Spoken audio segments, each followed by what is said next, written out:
If you've ever been on either side of a sudden, impenetrable silence during an argument, you know exactly how baffling and honestly, how painful it can be. Today, we're unpacking the biological and psychological realities of what actually happens when the words just stop. Take a look at this incredibly moving reaction from a 67-year-old man who finally felt seen. He left this comment on a discussion about why people withdraw when they get hurt. I mean, just think about that for a second. 67 years of living through decades of love, arguments, and relationships, and never once feeling like the way his brain processed pain made sense to anyone around him. If a person can spend their entire life feeling like their natural emotional response is somehow wrong, well, we absolutely need to have a deeper conversation about this. Section 1. The neuroscience of silence. So first up, we have to understand emotional flooding. This is that intense moment when the part of your brain responsible for empathy, perspective-taking, and even language goes entirely offline. When you or your partner are flooded, you're not actually fighting about the dishes anymore or that text message you didn't reply to. You're fighting because your nervous system has literally decided that you are in real physical danger. To put this into perspective, research from Dr. John Gottman shows that if your heart rate spikes above 100 beats per minute, your body shifts from having a simple disagreement into believing you are under literal physical threat. It's wild. Your chest tightens, your breathing gets shallow, and stress hormones just flood your bloodstream. In this state, two people who love each other become, neurologically speaking anyway, temporarily incapable of loving each other. Why won't you just talk to me? Man, it's the most common question asked by a frustrated partner. But to a nervous system locked in survival mode, it lands like a demanding accusation. When someone goes completely still during a fight, the other person often just assumes they're actively choosing to check out. But what if they aren't choosing it at all? Here's what's actually happening. During intense emotional pain, Broca's area, that's the brain region responsible for producing language, measurably decreases in activity. Why? Because the brain considers keeping you physiologically regulated far more urgent.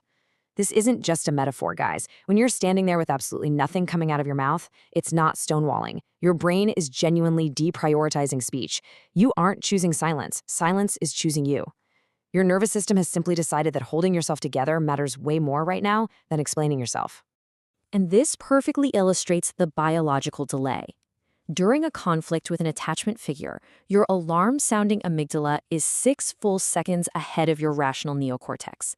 That means for at least 6 beats of time, your body has activated its ancient freeze response, while the part of your brain where all your beautiful communication skills live is still booting up.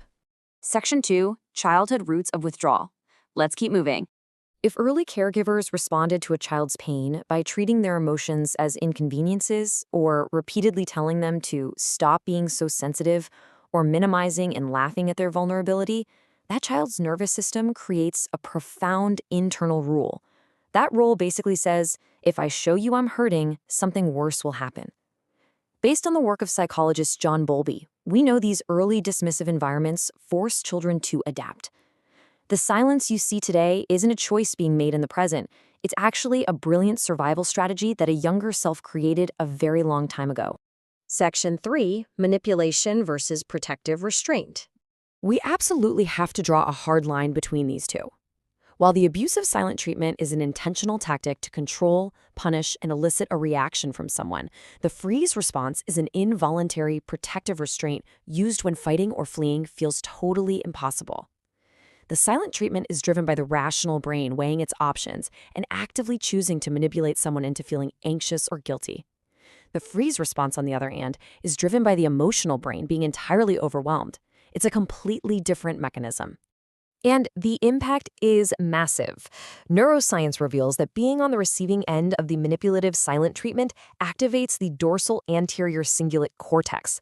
That is the exact same brain region that registers physical pain. Studies show that human beings are hardwired for social acceptance as a survival mechanism. So when a partner intentionally uses the silent treatment as a weapon, the brain literally interprets that rejection as physical agony.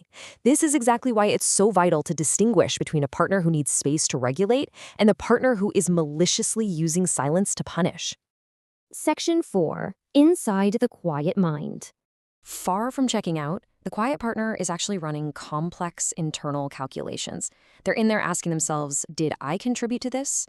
Have I felt this before and when? What is the situation actually about beneath the surface? What do I actually want from this? And if I speak right now, will it be the truth or just the loudest thing I feel? People who go quiet when hurt know that if they open their mouth at the wrong moment, it won't be a conversation, it'll be destruction.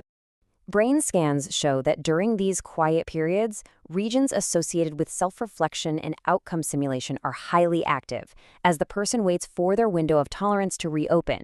That's the zone where real productive conversation can actually happen. So they aren't avoiding the conversation, they're just waiting for their neurobiology to settle enough so they can actually participate in it. Like the quote here says, "Still water is doing serious work underground." Section 5, Strategies to Foster Trust. Trying to use logic when a partner is flooded is like pouring mislabeled cans of gasoline onto a fire. Why? Because their nervous system is locked into a pure survival state, focused only on protecting the attachment bond. When your partner's flooded, you might think you're holding a can of water by offering rational explanations, but to their nervous system, you are throwing gasoline straight onto the flames.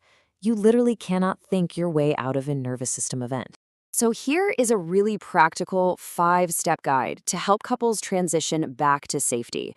Step 1, name the feeling in your body rather than arguing thoughts.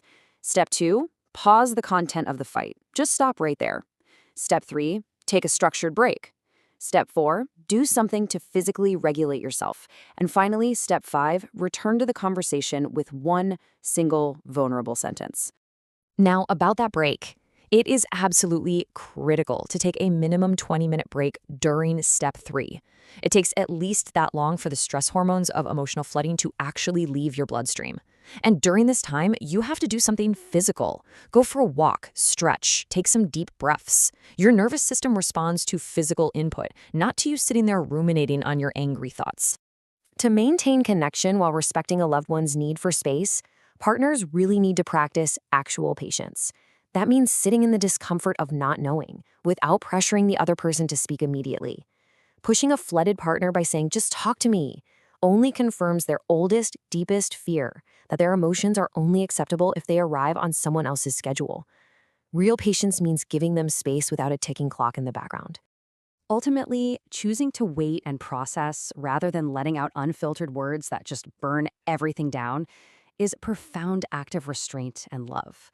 When people who process internally are given true, unpressured space, they almost always open up with far more honesty and depth.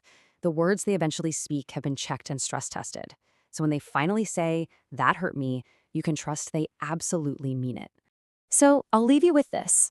The next time silence sets in, ask yourself, are we reacting to the present moment, or are we fighting ghosts from our past? Are you dealing with a malicious silent treatment, or are you witnessing a loved one's nervous system desperately trying to find safety? Understanding the difference truly changes everything. Thanks so much for joining me on this explainer, and I'll see you next time.